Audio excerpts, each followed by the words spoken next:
Recipe বন্ধুরা, ছাঁচি লাউ দিয়ে ছোলা দিয়ে আর দুটো চুনা মাছ ভেজে চচ্চড়ি বানাবো। কড়া বসিয়ে দিয়েছি, চুলার মধ্যে রান্না হবে। কড়া গরম হয়ে গেছে, তেল দিলাম। তেল গরম হয়ে গেছে, মাছগুলো চুনো মাছ ভেজে নেব।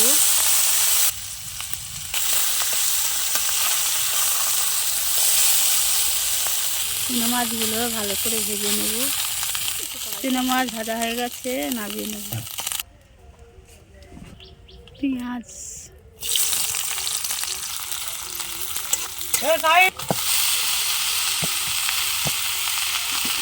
কাঁচা ছোলাগুলো দিলাম।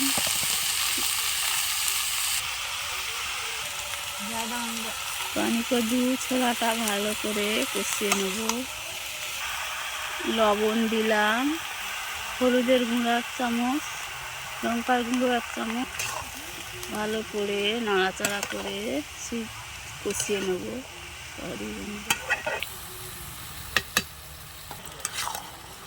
বাকি আছে বন্ধুরা, আর একটু ভালো করে কষিয়ে নেব। কষানো হয়ে গেছে, এবার অল্প করে একটু পানি দেবো। অল্প করে একটু পানি দেবো।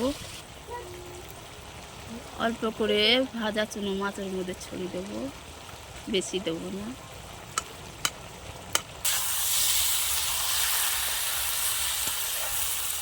চচ্চড়ি হয়েছে, আর একটু পরে নামিয়ে নেব।